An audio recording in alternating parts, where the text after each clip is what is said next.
So hello guys, welcome to my video. मेरा नाम करण है और मैं भी आपके तरह एक नीट एस्पिरेंट हूँ। अभी आप टाइम देख सकते हैं, हो रहा है 2:17। और मैं जैसा कि बोला था आपसे, मैं आई चेकअप के लिए जाऊंगा ऑप्थेमोलॉजिस्ट के पास। यही है वो हॉस्पिटल जहाँ पे मैं आया था अपने आई चेकअप के लिए। बेसिकली ये नेपाल में सिचुएटेड है। मैं भैया के साथ आया था और ये स्पेक्टिकल्स मैं लिया हूँ। बेसिकली ये पावर वाला नहीं है, सिर्फ ये ब्लू स्क्रीन प्रोटेक्शन वाला है। आप देख सकते हो। एक्चुअली मैं बॉर्डर के पास रहता हूँ, तो नेपाल काफ़ी पास पड़ता है। और तो मैं गया था वहाँ से दिखा वगैरह के आया। तो मैं आपसे बोला भी था कि संडे को मैं एक वीडियो ड्रॉप करूँगा कि मैं अपने फर्स्ट ड्रॉप में क्या क्या गलतियाँ करा था, जिससे आपको कुछ सीखने को मिल जाए और आप उसको अपने लाइफ में इम्प्लीमेंट करके और बेटर कर सकते हो। सो गाइज, मैं इसको टोटल 8 to 9 सेगमेंट में डिवाइड किया हूँ। पर्टिकुलरली मैं एक एक टॉपिक आपको अच्छे से एक्सप्लेन करूँगा, जिसको आप समझो और इम्प्लीमेंट करो। So let's begin. So guys, सबसे पहला जो टॉपिक मैं उठाने जा रहा हूँ डिपेंडेंसी के बारे में। देखो, आप में से कई सारे लोग हो गए जो सिर्फ टीचर पे डिपेंड हो गए या फ्रेंड्स पे, कि टीचर हैं तो वो मेरा नोट्स कंप्लीट कराएंगे, मुझे रिवीजन कराएंगे, जो क्वेश्चन हैं, जो डीपीपीज हैं, जो मॉड्यूल के क्वेश्चन हैं, सब कुछ टीचर ही कराएंगे। Whether it is short note का भी मैं बात करूँ तो वो टीचर ही कराएंगे। तो ये सबसे बड़ा ब्लंडर है, इसको कतई आपको अवॉइड करना है। ये करना ही नहीं है, सिर्फ अपने आप पे डिपेंड रहो। अब रहा फ्रेंड्स पे बात, फ्रेंड्स पे भी ना डिपेंड रहो कि चलो दोस्त है वो बता देगा, ये कर देगा। खुद से ट्राई करो, क्योंकि at the last of the day करना आपको खुद से ही पड़ेगा। तो जो भी करो खुद से करो। और हाँ, सबसे बड़ा ब्लंडर अभी स्टूडेंट्स में ये है वन शॉट को लेके। देखो, अगर आप अभी 11th से 12th में डायरेक्टली जंप कर रहे हो, ठीक है, तो काफ़ी ज़्यादा एक आपको एक्सपोजर मिलता है जब आप कंपटीशन के मामले में देखते हो। तो उसमें आपको ऐसा नहीं है कि मतलब एक मैं बेसिक सा कोई सा अभी लेक्चर देख के चला जाऊंगा तो उससे मेरे क्वेश्चंस बन जाएंगे। हाँ, मैं मानता हूँ बायो के कुछ ऐसे चैप्टर्स होते हैं जिनमें आपको कई सारे क्वेश्चन वन शॉट से ही अगर आप पढ़ के जाते हो तो हो जाएंगे। बट अगर मैं बात करूँ फॉर्मूला का, इनऑर्गेनिक का, देखो मेरा सबसे बड़ा जो लैग यहाँ पे हुआ था वो इनऑर्गेनिक और ऑर्गेनिक में ही था। और बॉटनी में भी मैं वन शॉट देख लेता था, ये देख लेता था। क्लास में मैं वैसे बढ़िया से मैं पढ़ता नहीं था, तो मुझे ये लगता था मैं वन शॉट देख ला रहा हूँ, मुझको सब कुछ आ जा रहा है, मुझसे क्वेश्चन बन जाएंगे, सब कुछ हो जाएगा। बट ये सबसे बड़ा मिस्टेक है। सबसे पहले इसको भी आपको अवॉइड ही करना है। वन शॉट मत देखो, पहले कोई भी वीडियो का आप लॉन्ग फॉर्मेट देख लो, अच्छे से अंडरस्टैंड कर लो उसके बारे में, then you can go for one shot definitely. And short notes, देखो अगर आपके पास कोई नोटबुक नहीं पड़ा है जिसमें आपके लॉन्ग फॉर्म में नोट्स हों, अच्छे नोट्स हों, और डायरेक्टली आप सिर्फ शॉर्ट नोट पे ही डिपेंड हो रहे हो, तो ये भी सबसे बड़ा मिस्टेक आपके लिए हो सकता है। हर चीज़ का एक बढ़िया नोट्स बनाओ, एक कंसाइज वे में बनाओ। At the last of the syllabus, जब अब आपका एकदम एंड पे होगा, मैं आगे भी बात करूंगा उसके बारे में, जब सिलेबस एकदम पीक पे होगा, मतलब एक ख़त्म होने वाले के कगार पे रहेगा, तब जाके आप शॉर्ट नोट बनाना स्टार्ट कर सकते हो। फिजिक्स में फॉर्मूला ओरिएंटेड जो भी आपके नोट्स रहते हैं वो बना लो शॉर्ट नोट में। फिर केमिस्ट्री में जो फिजिकल के होते हैं मैक्सिमम फॉर्मूला ओरिएंटेड ही रहते हैं, वो कर लो। ये तो होगा डिपेंडेंसी की बात। सो गाइज, अब मैं बात करने वाला हूँ स्विचिंग मिस्टेक के बारे में। ठीक, देखो सबसे बड़ा मिस्टेक तो लोग ये करते हैं, एक ही चैप्टर को मल्टीपल बार देखने के लिए कई सारे टीचर को चेंज कर करके, कि इनको इनसे नहीं समझ में आ रहा है मैं इनसे देख ले रहा हूँ, इनसे नहीं समझ में आ रहा है मैं इनसे देख रहा हूँ, इन टीचर से नहीं समझ में आ रहा है उन टीचर से। देखो ये सबसे बड़ा मिस्टेक है। At the end of the day करना खुद से ही है, तो क्यों ना एक ही टीचर से पढ़ो। अगर आप ऑफलाइन पढ़ रहे हो, जो चीज़ें आपको ना समझ में आए आप उन टीचर से बार बार पूछो। देखो कुछ भी चीज़ें हुई, कोई भी टॉपिक हुआ, समझना आपको खुद से ही पड़ेगा। और जब तक आप क्वेश्चन नहीं लगाओगे, कोई भी टॉपिक आपको समझ में नहीं आएगा क्लियरली। ठीक है, नीट इतना हलवा थोड़ी ना होता है कि मतलब हाँ कुछ भी वन शॉट देख लिया, डिफरेंट डिफरेंट टीचर को मैं स्विच करते जा रहा हूँ तो हमको समझ में आता जाएगा अच्छे तरीके से। ये बिल्कुल अवॉइड कर देना आप। ठीक, और देखो अगर आप ऑफलाइन क्लासेस कर रहे हो तो देखो मेरा क्या था, मैं आपको सीरियसली बता दे रहा हूँ मेरा क्या था। जैसे जो भी टीचर पढ़ाते थे, मैं आकाश में पढ़ता था, अगर आप लोगों को नहीं पता तो मैं फिर से बता दूं, मैं आकाश में पढ़ता था। और वहाँ पे गया था, अगर जैसे केमिस्ट्री मुझे कुछ अच्छे समझ में नहीं आता था, मतलब मेरा नहीं, मेजॉरिटी ऑफ स्टूडेंट का यही प्रॉब्लम था उस क्लास में, तो मैं अटेंटिव भी नहीं था क्लास में, मैं ध्यान से सुनता भी नहीं था सर को, कि मैं मेरे माइंड में बैक ऑफ द एंड ये चल रहा था कि यूट्यूब से देख लूँगा, यूट्यूब से देख लूँगा, ये कर लूँगा, वो कर लूँगा। तो ये भी सबसे बड़ा मिस्टेक है, इसको भी आप अवॉइड करो।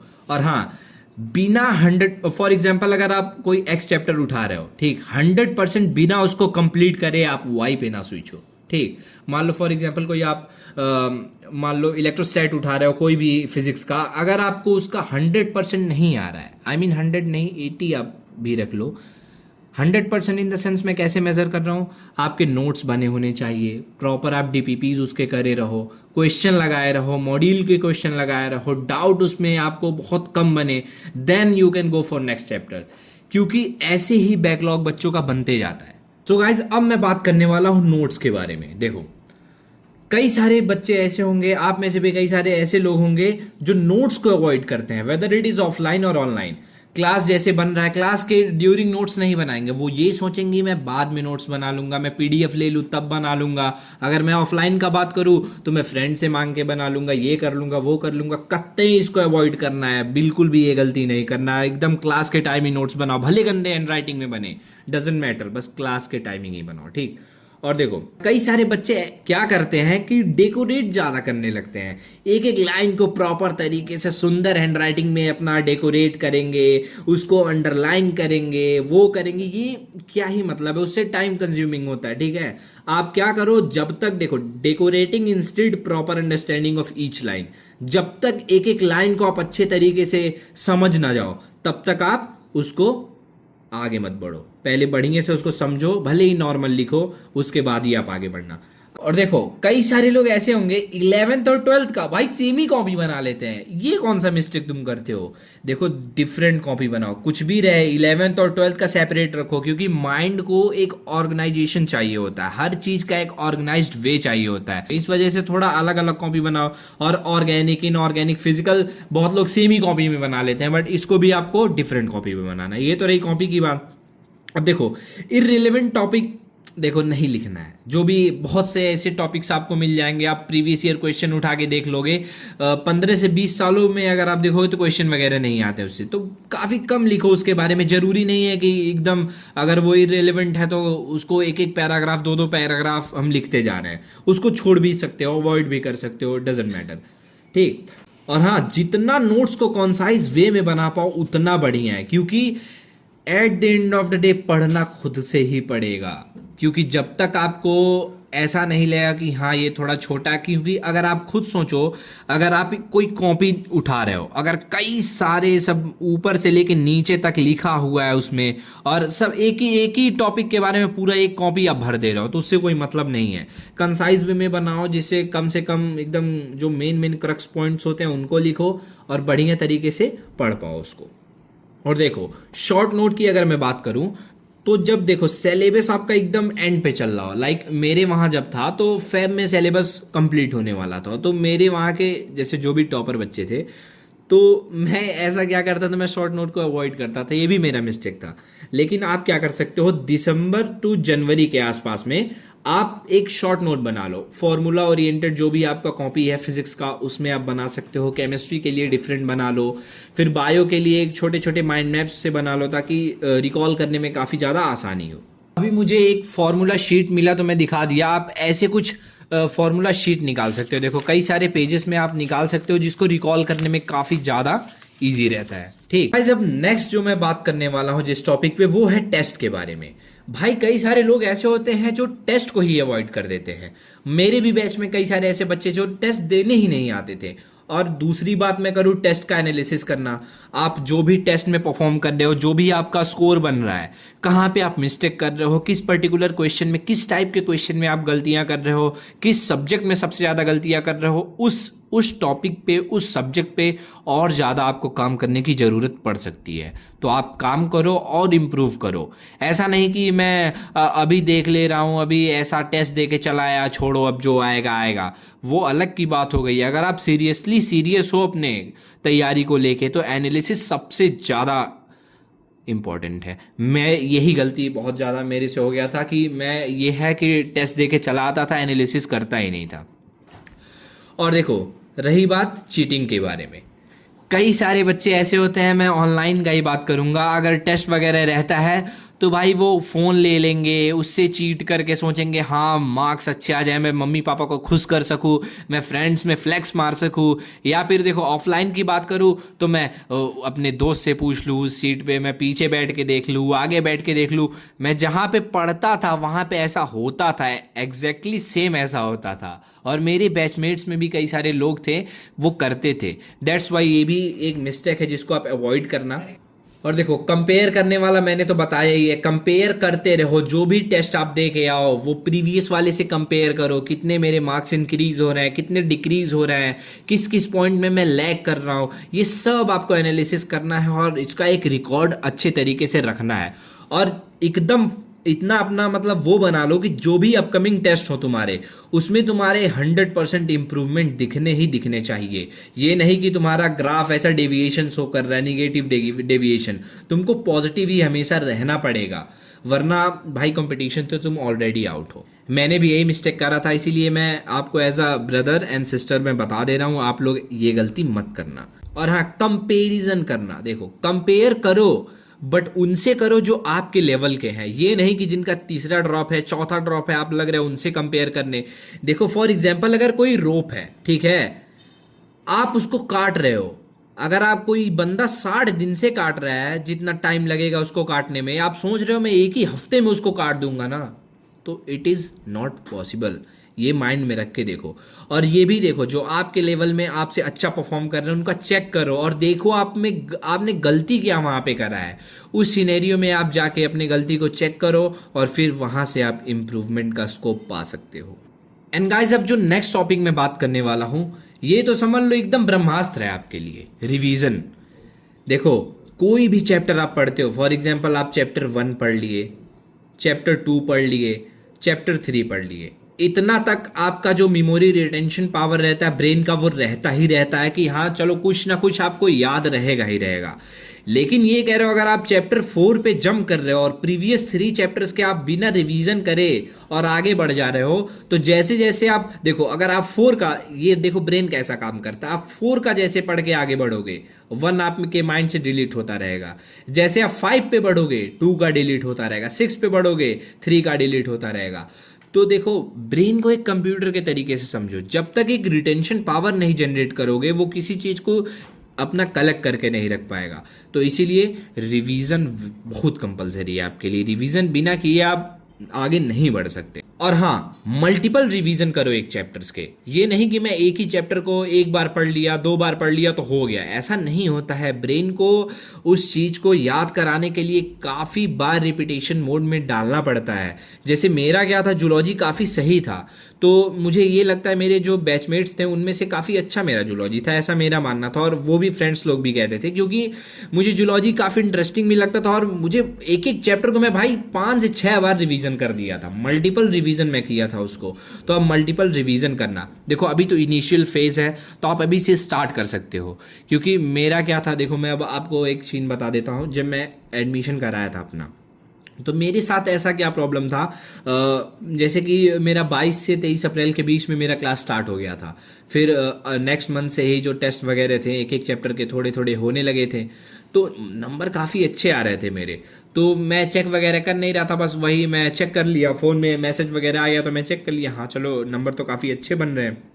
लेकिन सेकंड जब टेस्ट दिया, नंबर मेरे डिक्रीज ही डिक्रीज होते गए। उसके बाद मैं नोटिस भी नहीं करा कि भाई मेरे नंबर डाउन जा रहे हैं, मुझे इम्प्रूव करना है। मैं सिर्फ ऐसा इग्नोर करता गया, मैं कोई भी टेस्ट का एनालिसिस नहीं किया, और वही सबसे बड़ा मिस्टेक हो गया मेरे लिए।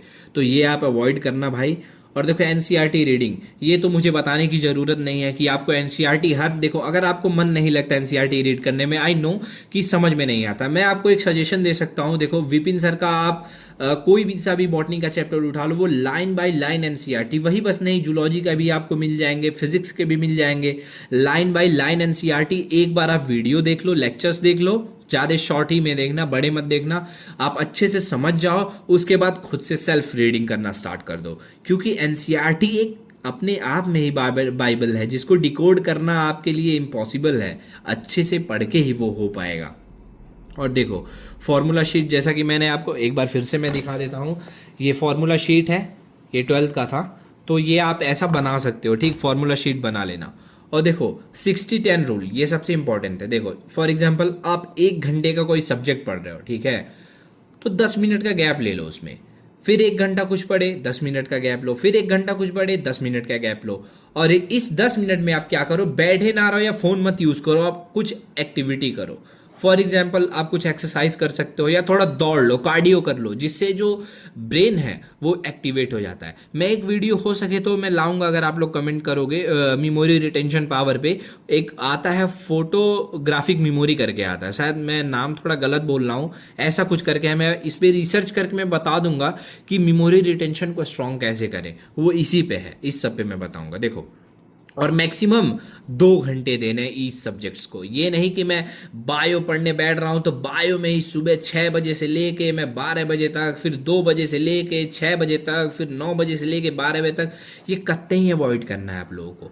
देखो, सिर्फ एक सब्जेक्ट पे ना रहो, क्योंकि देखो सब कुछ एक बैलेंस वे में लेके चलना आपके लिए सबसे ज़्यादा इम्पोर्टेंट है। इस वजह से आपको एक एक, फॉर एग्जांपल आप 2 घंटे बायो पढ़ लो, फिर 10 मिनट 20 मिनट का जो भी गैप वगैरह है, कुछ जाओ मम्मी पापा से बात कर लो, भाई भाई से बात कर लो, कुछ फ्रेंड से आप बात कर सकते हो, उसके बाद फिर स्विच कर लो सब्जेक्ट। ये नहीं कि एक ही क्वेश्चन में मैं दिन रात लगा दे रहा हूँ, नहीं सॉल्व हो रहा है तो किए जा रहा हूँ, नहीं करना है। टाइम भी देखो, जो क्वेश्चन नहीं आ रहा स्किप कर सकते हो आप इजीली, बाद में जो भी टीचर साहब के हैं उनसे पूछ सकते हो, वरना चैट जीपीटी तो है ही। और ये 2 घंटे ये नहीं है, 2 घंटे में आपको क्वेश्चन करना है विथ रिवीजन के साथ, प्रॉपर स्टडी करनी है।